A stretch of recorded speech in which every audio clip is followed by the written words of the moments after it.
Currently, there are many automakers and startups who are trying their best to keep this EV revolution move ahead to bring as many green vehicles on road as possible. And today we have the co-founder and CEO of one such startup, which is from India. Today's podcast features Nilesh Putra, the co-founder and CEO of Calamus. The startup is very well known globally for its world's safest e-bike. They went to CES 2020. They won 3 design awards for this product. One of them is the Good Design Award, and they currently have their presence in over 27 countries, which is just insane for an early stage startup. Today, in this podcast, we are going to talk about Nilesh's journey of becoming an entrepreneur. We are going to talk about his first startup, which he started back in his college days. We are going to talk about his experiences as a CEO of an early stage startup. And of course, we are going to discuss about the world's safest e bike, the Calamus one.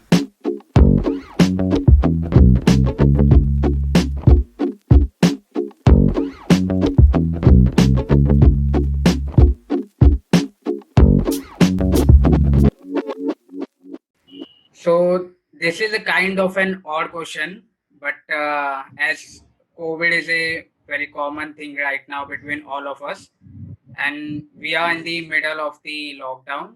So tell me, how was the COVID-19 period for you and your team? So great question. Actually, you just put me in a spot with your first question. Yeah. But to be honest with you, it's we've seen good and bad. Good because people are moving towards more sustainable modes of transport. Yeah. People are refraining from using public transport and are using their own methods of want to use their own personal methods of transport. Yeah. So we've seen an uptick in terms of demand for e-bikes and cycles in general. So that's been good for us. In terms of bad, it's of course not being able to actually physically be in office and interact with the team. And since we focus a lot on R&D design, it's been difficult to manage that way. Other than that, I think, of course, where we are hit is supply chain issues, which is a global problem, and the logistics and travel bit of it as well. Since we keep traveling between and visiting our manufacturing and assembly plants and doing a lot of events worldwide, so that's been a challenge. But I mean, we are touch wood, we are still in a better spot if you compare us with the other industries or industries that have been hit very very badly, like the hospitality industry. So currently the deliveries might be off. So when the deliveries will start from your side? So deliveries are off, like you rightly mentioned. They are scheduled to start in November, December, which were actually scheduled for the last couple of months. Coming to the second question, your journey of becoming an entrepreneur started back in your college days. So, what was the first startup that you co-founded during your, I think so, fourth year engineering? Am I right? Third year. Yeah, third year. So, what was that startup and what's the story behind that? Sure. I think I've always been very, very passionate about automobiles. Yeah. So I really got to basically get that experience in college when we started taking part in Formula Student events. So we basically ideated, designed, and fabricated Formula prototype cars and competed globally. So we went to Italy twice and we went to Japan. We also became the one of the first, well, not even one, the only Indian team to actually win an award overseas. Okay. And that's where I met the first my partners or co-founders of my first startup. It was called Welsi Composites, and we primarily designed, developed, and fabricated high performance advanced composite parts like carbon fiber for racing teams and for Yeah. high performance applications. We did some projects with IITs as well. Yep. So currently, are you a part of that startup? Is it there still? The startup is still there? No, I left in the early days because I had to focus on. So this was back in my third year and ending of the fourth year. So I was also then leading the Formula student team of college. Yeah, you were the Uh, leader. Hmm. so I wanted to continue that as opposed to being a part of this. So I left during the early days, and I mean the company ran for a few more months, but then they shut down as well. What things you learned during the Formula SA events? Like you went 2 times to Italy, you went to Japan. So what was the experience and what things you learned which are still applicable in your day, like the work which you do right now? Sure. I think I learned my people skills and communication skills, team building, teamwork skills, a lot from that. Those experiences. I also learned that the if the exposure is extremely important to really understand what's happening out there in the world. Yeah, The fact that I and the team got the opportunity to actually compete at such a high level, we really understood that we want to actually compete globally. We just don't want to see be competing locally. And when you see globally, that's when you really understand that how much scope for innovation there is and how much innovation has already happened. And you've been living in this bubble if you're only competing locally. yeah. So we really understood the exposure and the importance of exposure. And I think one thing I learned from my experience there was that there is no substitute to hard work and Yeah, persistence. that's for sure. That's for sure. I think those 3 years were very interesting but difficult as well because we were basically fighting against everyone to do what we wanted. So the college wasn't very happy about it. In general, the whole environment isn't very conducive or helping for something like this because it's not part of your curriculum. It's Yep, yep, extra. yep. So it's really you really understand passion, perseverance, and hard work, the true values of these. Uh, that's what we understood, and I understood being a part of I this. can personally feel that what you said that it's not our part of curriculum because I'm also pursuing my engineering and same thing happens to us also. Like if you go in formula team and then you like they just won't give you attendance and all. They will be like they just don't support you. They will encourage you to take to be a part of the Formula One team and all those racing teams which are there in your college, but they just don't support you academics wise. I can feel that. I can totally feel that. Correct, correct. I mean, a back of our mind, my personal dream is also to, in the future, be able to help Formula student teams and support this whole culture of automotives in India. I think that's where a lot of the passion is really cut off because of the support that's not there. I think that is something I personally want to work on as well. Yep. After your college, you were there in Rolls Royce, right? So how was your Yeah, I work. yeah, Sorry, go ahead. Go ahead. yeah. How was your experience there with Rolls Royal, and what was the reason leaving Rolls Royal? So I think one of the most important reasons of joining Rolls Royce was to basically understand how the company worked in general, to get a sense of the holistic view of things. I was working with their after sales department here in Mumbai as a general engineer trainee. Yeah, So I had hands-on experience on their uh, V12 engines and their suspension system, etc. So I think it was really like a dream come true for someone like him, for someone like me who's an automobile extremely passionate about automobiles yeah. since my childhood. So it was like a dream come true for me. But I had like a clear vision as to what I wanted to do working there. Yep. So as soon as I understood that I have a fair share of knowledge from my perspective, of Yep. course, I wouldn't say that you can gain enough knowledge to do whatever you want in a short span of time, but I gained the knowledge I needed to basically start something on my own. So that's when I left Rolls Royce. So now coming to the most important question, how the journey of Calamus started and what were the difficulties you faced? Like you and Josefa were the first two ones who started the company. So, what Hmm. were the difficulties for both of you initially?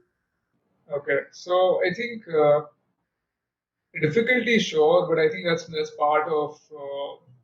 It's very important to start lean and to go through these difficulties and problems.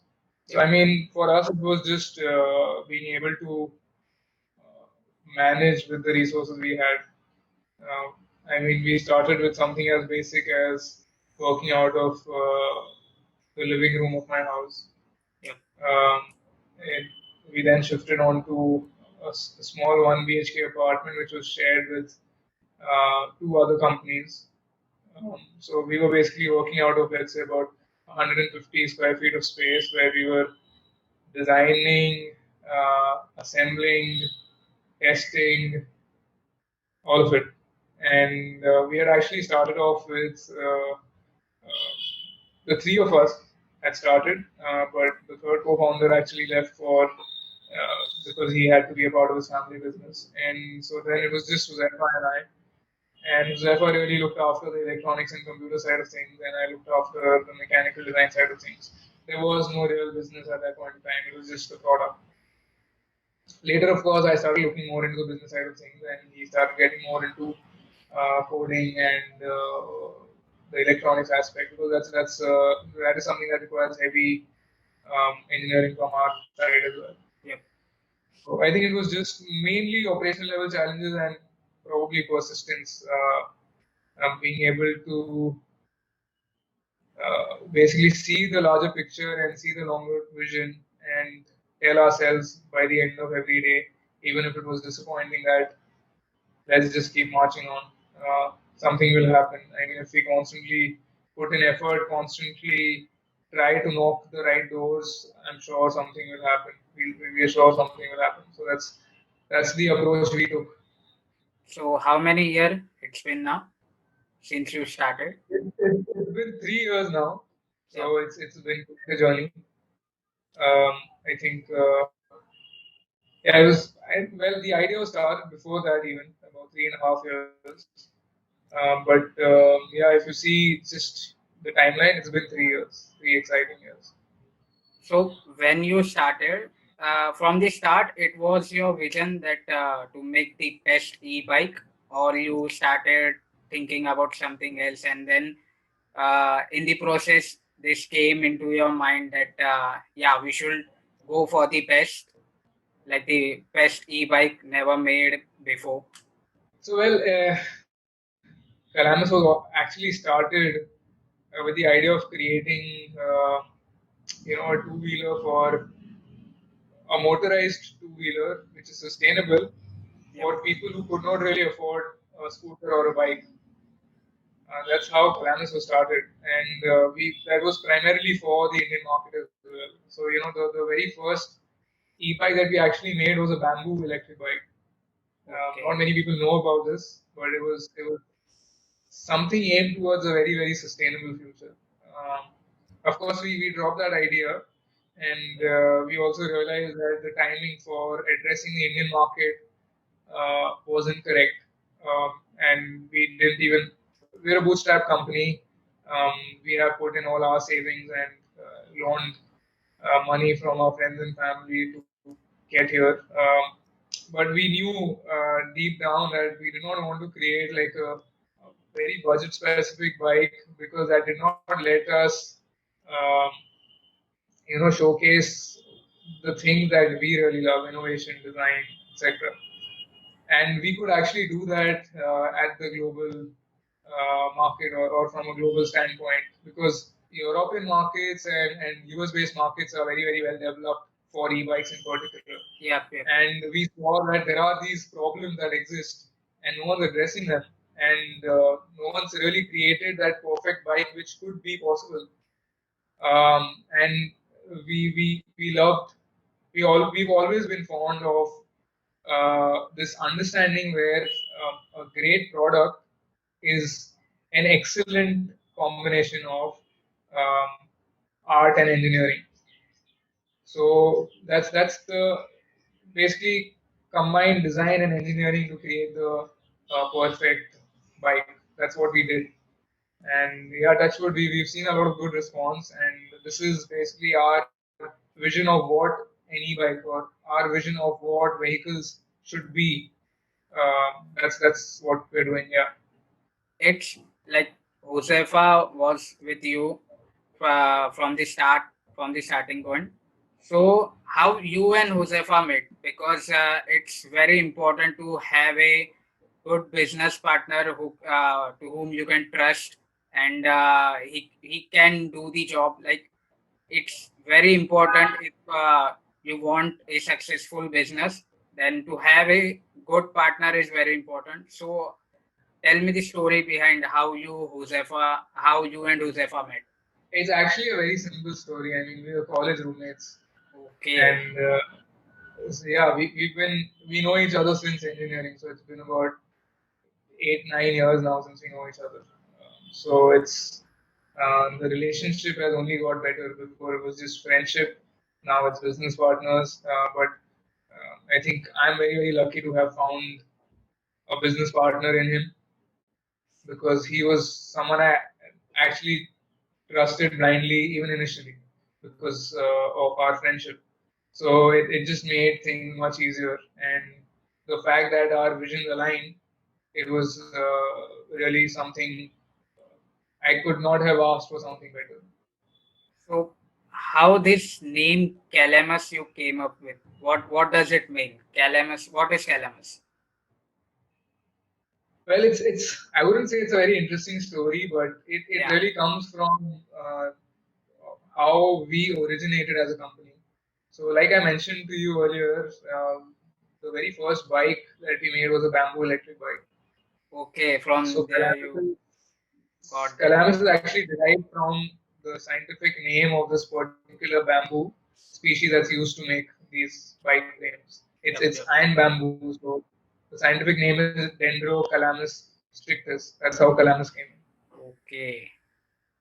So let's talk about the thing for which you and your team is known globally.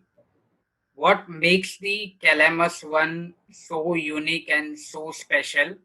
What are the features which makes it the world's safest e-bike? Um, yeah, it's the bike is really the best expression of the team. Honestly, it's our vision, and that's what all of our vision and our desires and our perceptions are seen through the bike. And we wanted to create the very best. I mean, we did not want uh, to basically compromise on anything. So safety was a big issue. I mean, there are about 20,000 cycling accidents annually, Okay. and the fact that because of this, there are many multiples of this number not actually using cycles or e-bikes on the road uh, because of safety being a problem is something we had to address.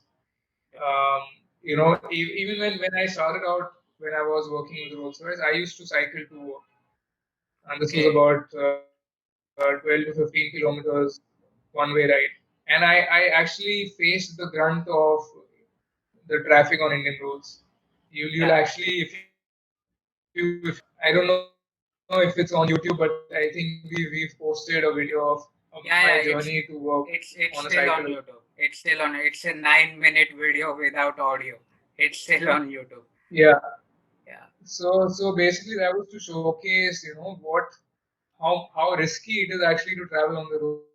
That's something we want to work on. There's safety specific features like the 360-degree lighting system, the blind spot, the emergency SOS function. Uh, This is all focused towards safety. According to us, the best bike in the world is a combination of performance and innovation that we put into the bike, which is combined with design. For example, you won't really see any cluttered wires outside the bike. yeah, They're yeah. all The inbuilt into design the is frame. seamless. I can agree.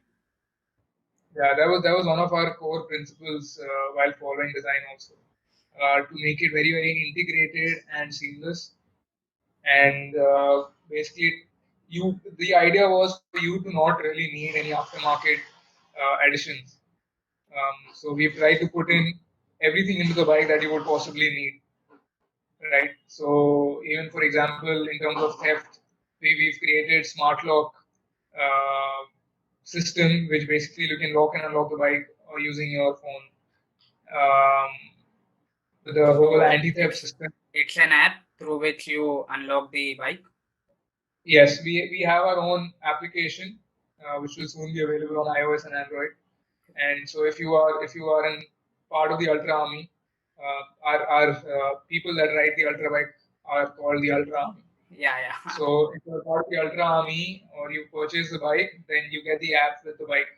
So you have access to all the data on the bike in terms of the diagnostics and status of your battery, your speed, your riding patterns. You can be a part of the whole Ultra Army community through the app. And then of course stuff like anti-theft functionality on the bike where you can track your bike. You see theft-based notification if someone's trying to steal your bike. And tell me about the blind spot assist feature.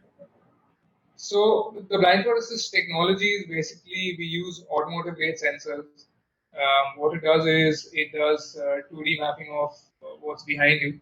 So when you're trying to change the lane or take a turn on the road, the bike basically detects oncoming traffic from behind. Okay, and it gives you sort of a haptic feedback and a warning on the virtual cockpit, so that you basically it's like a preventive measure so that you don't take that turn or change the lane at that moment Yeah, yeah. to just preventing a collision. So what's the distance at which the bike can detect the object? So right now we've achieved about between 12 to 15 meters. I think ideally we would want to extend that further, but right now it's about 12 to 15 meters. So tell me about the design of the Calamus one because it's the most important. It's the another most important thing which you guys have focused on, and you guys also won 3 awards for the design of the Calamus one. So Mhm. after having so many things inside that bike, you guys managed to keep the design as simple as possible. So how you managed to do that? To come up with that design. Sure. So I think um, the design really is just our expression of it, but it's of course the entire bike is designed with the entire design and research and development team. But I think the particular names that I feel are very very important and I should mention here, the people behind the design are really Kunal, who's our chief product designer, and Atul, who is our chief uh, engineer. So they were really behind the design of the bike. I mean, they both worked together to come up with this. Huzafa and I really just expressed our vision for the bike and had our inputs, of course, but a lot of the credit really goes to Kunal and Atul. You guys were there in CES 2020. You guys been there in CES 2020. So how was the reaction? What was the reaction of the people there when they saw that this world class product made by an Indian startup? So that's actually a good question, and that is something in terms of our core vision also, that this whole uh, thought process needs to really change, and we want to really be at the forefront of transitioning into this change, because and I have grown up looking at Italy or Germany as the mecca of cars, and that have made for UK for that matter also, where the best cars, the highest quality, the best cars are made from there. I Yep, automotive industry. So yep. we wanted to we want to change that whole aspect, and CES was a big step for us. In fact, this opportunity we got also through the Motwani Jadeja Foundation. So they basically took a few Indian startups, and they created like this India Tech Park at CES, and we got selected as one of them. So it's really kudos to Asha Jadeja, who took this initiative to bring all Indian startups there. Yeah. And in terms of the people's reaction, it was eye-opening for them. It was um, a lot of the Indians that were visiting were very, very happy to see this. Of course, people from Europe and all were very excited, surprised and excited. So that was good. Um, yeah, in general, it was really, really good. The reactions were really good, very positive. Currently, the Calamus One has the world-class feature inside it. But are there any plans from your side, like anything you guys are trying to improve or add in Calamus One? So not in Calamus one, but this technology and these features will be seen on the future bikes or the future vehicles. We are again, like I mentioned, we are not an e-bike company.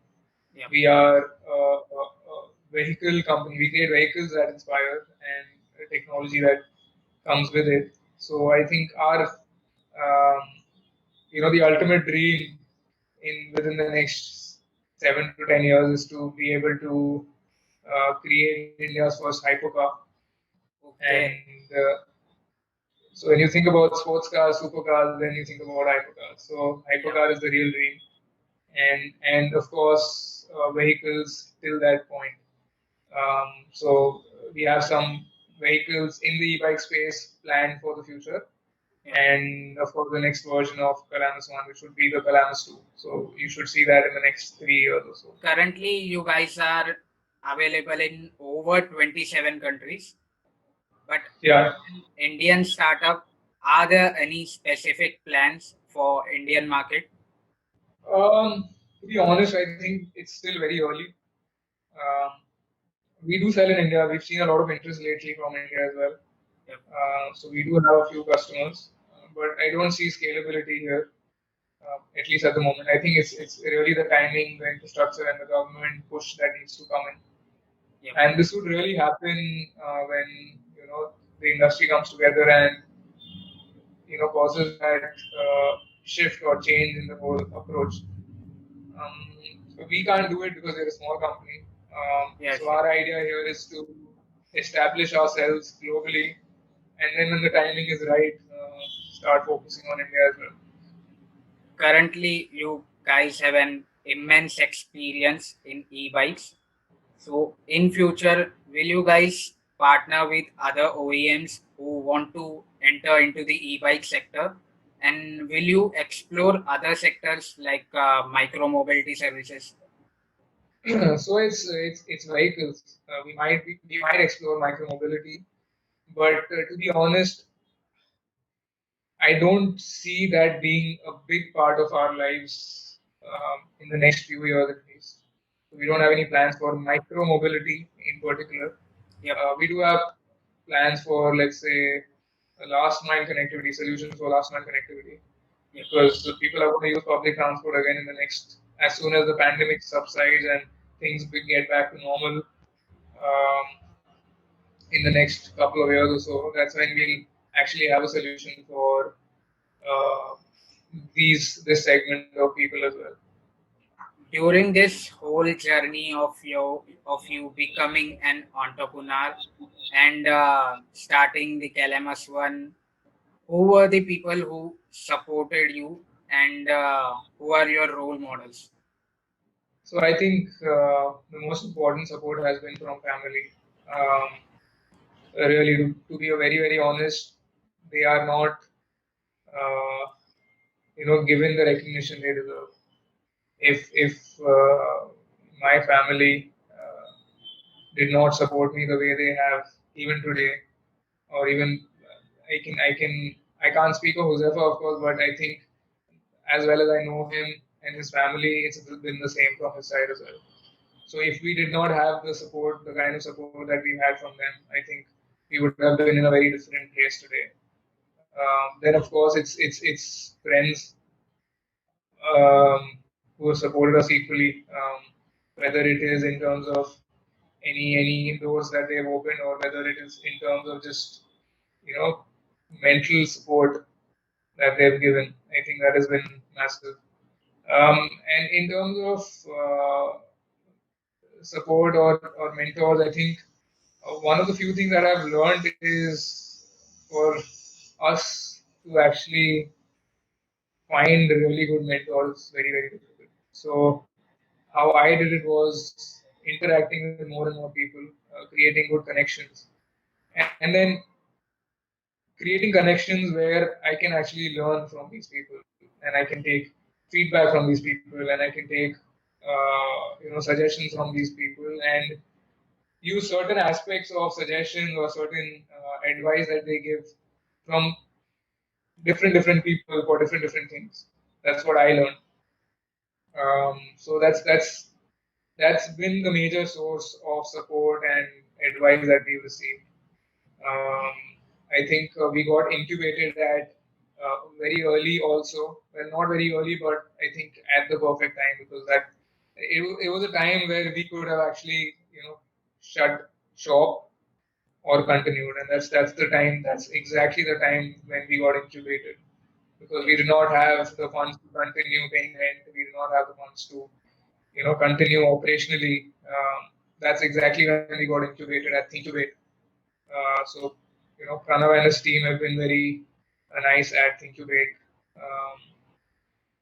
Pranav, Ankit, and Avinash, all of them, they've been very, very helpful, and we got all the operational level benefits from that as well.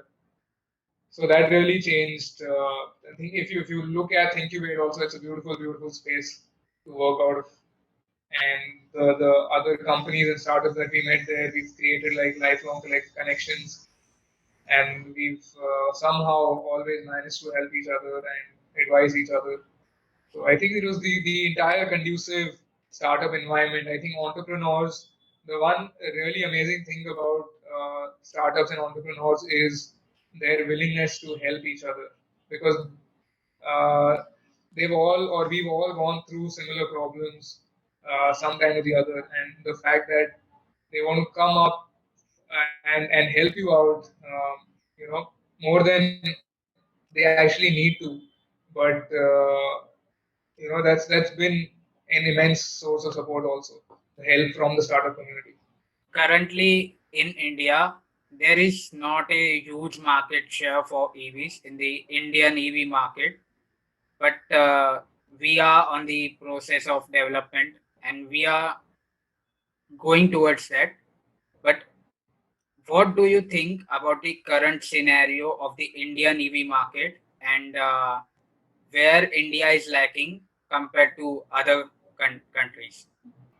I think it's really the push that uh, one particular, even it can just be one particular company that just pushes the boundaries and just pushes the whole uh, normal which currently exists, which of course Tesla did in the US.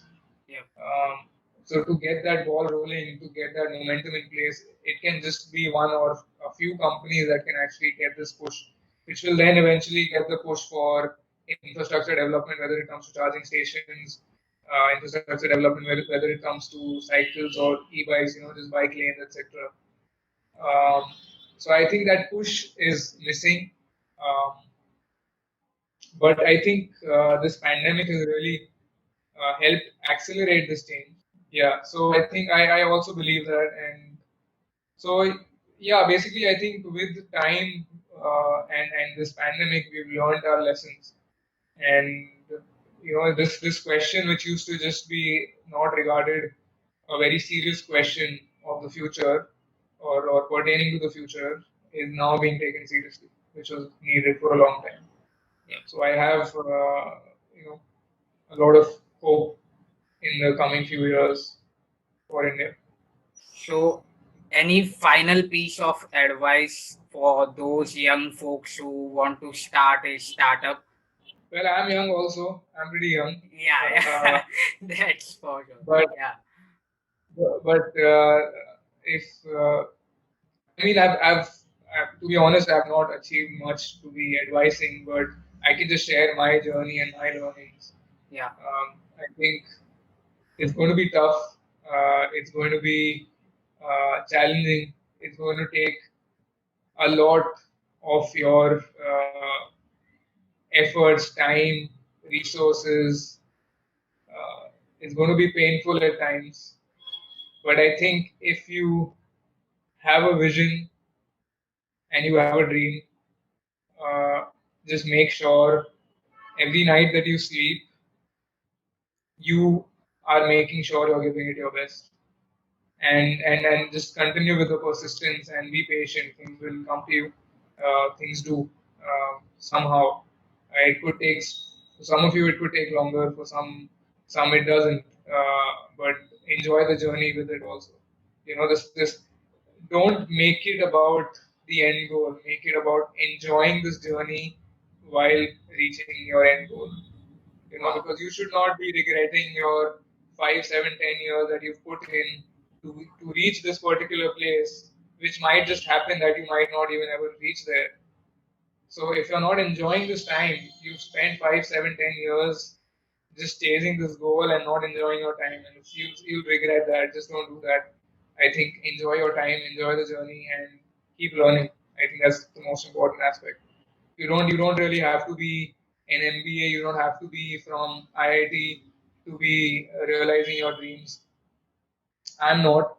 Um, I but the only thing that keeps me motivated is to basically achieve my dreams. So every day I get up, it's about that, and that keeps me going on. So just be very very passionate about what you're doing, and have it clear in your head where you want to reach. And I'm pretty approachable also. So if there is anything in particular, anyone wants any help, someone needs ear to listen to also, I'd be happy to help anytime. So thank you, Nilesh. Thank you for coming. Thank you for being on My my pleasure. first podcast. Uh, Guys, I will link down below all the handles of Nilesh. Go check it out, subscribe, follow his work, support his work. Thank you. Well, thank you so much. Thank you for having me. Yeah. Thank you for listening to our journey. And yeah, you're doing an amazing job. Keep at it. Yeah. This is a startup for you as well, I'm sure. Yeah, yeah, yeah. So good luck. Wish you Yeah. the very best.